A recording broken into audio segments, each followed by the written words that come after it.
जिन मंदिरों में आप अपनी मेहनत की कमाई लुटा रहे थे, आज कोरोना जैसी महामारी के वक्त तो मंदिरों ने अपने दरवाजे बंद कर लिए हैं।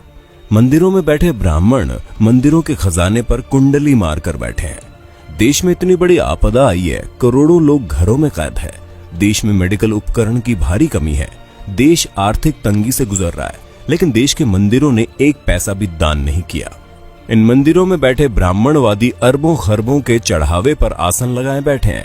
ट्विटर पर हैशटैग मंदिर में दान देना बंद करो ट्रेंड चल रहा है। लोग कह रहे हैं कि जब मुसीबत के वक्त ही ना ही भगवान काम आ रहे हैं, ना ही उनके मंदिरों का चढ़ावा, तो फिर वो जा कहां रहा है। आइए आपको बताते हैं भारत के मंदिरों के पास कितना पैसा है।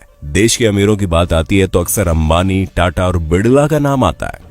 हालांकि आपको ये जानकर हैरानी होगी कि देश में कुछ मंदिर ऐसे भी हैं जिनके पास इन अरबपतियों से भी ज्यादा संपत्ति है। केरल का पद्मनाभ स्वामी मंदिर भारत के सबसे अमीर मंदिरों की सूची में आता है। यहाँ हर साल करीब 500 करोड़ रुपए का चढ़ावा आता है।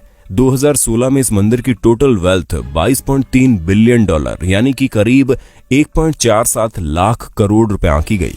आंध्र प्रदेश के तिरुपति बालाजी मंदिर की टोटल वेल्थ 52,000 करोड़ रुपए है। मंदिर हर साल करीब 600 करोड़ रुपए की कमाई करता है। शिरडी साईं बाबा का टेम्पल देश के सबसे फेमस मंदिरों में से एक है। साल 2018-19 में लोगों ने यहाँ 679 करोड़ रुपए दान कर दिए। शिरडी मंदिर की कुल संपत्ति 2200 करोड़ से ज्यादा है।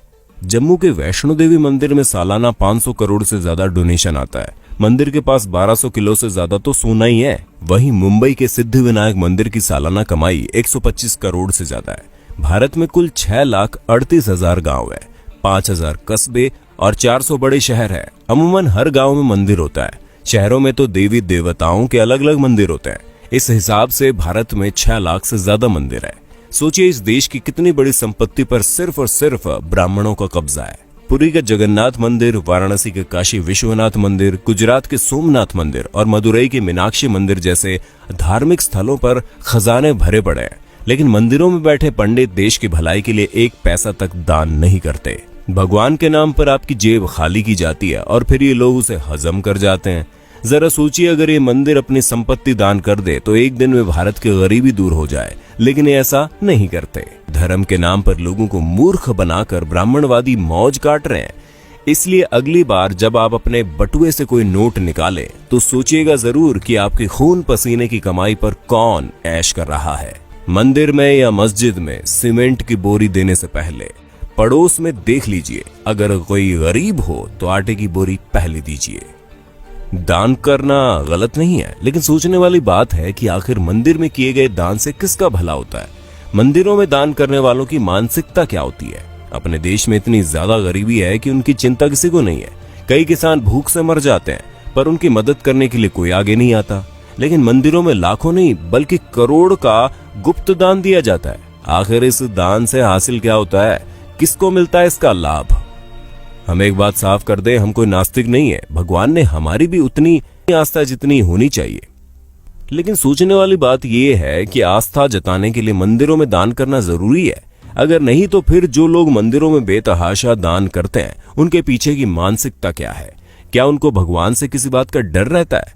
क्या ऐसे लोगों को जो कि काले धंधे करते हैं उनके मन में बात रहती है कि वो भगवान के मंदिर में कुछ दान करके अपने पाप से बच जाएंगे? हमें तो लगता है ऐसी ही किसी मानसिकता के वशीभूत होकर ये लोग लाखों रुपए दान करते हैं। लेकिन इनके दान से किसका भला होता है?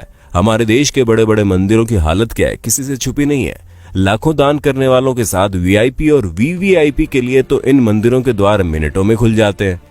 इनको भगवान के दर्शन भी इनके मन मुताबिक समय पर हो जाते हैं। लेकिन आम आदमी को घंटों लाइन में लगे रहने के बाद भी कई बार भगवान के दर्शन नहीं होते। कभी कभी लगता है कि भगवान भी अमीरों के हो गए हैं, खासकर बड़े मंदिरों में विराजने वाले भगवान। शिरडी के साईं बाबा के दरबार के बारे में कहा जाता है कि वहां पर सभी को समान रूप से देखा जाता है।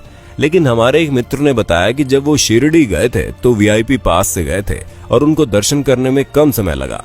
यानी वहां भी बड़े छोटे का भेद है। संभवतः अपने देश में ऐसा कोई मंदिर है ही नहीं जहां पर छोटे बड़े का भेद ना हो। किसी वीआईपी या फिर अमीर को हमेशा लाइन में लगने से परहेज रहता है। वे भला किसी गरीब के साथ लाइन में खड़े कैसे हो सकते हैं? लाखों का दान करने वालों को क्या अपने देश की गरीबी नजर नहीं आती? क्या ऐसा दान करने वाले लोग इन खैराती अस्पतालों, अनाथ आश्रमों में दान करने के बारे में नहीं सोचते। जिन आश्रमों में ऐसे बच्चों को रखा जाता है, जिन बच्चों में संभवतः ऐसे बच्चे भी शामिल हैं जो किसी अमीर की अय्याशी की निशानी के तौर पर किसी बिन ब्याही माँ की कोख से पैदा होते हैं, क्या लाखों दान करने वालों को अपने देश के किसानों की भूख से वो मौतें नजर नहीं आती? हम तो इतना जानते हैं कि किसी भूखे को खाना खिलाने से लाखों रुपए के दान से ज्यादा का पुण्य मिलता है।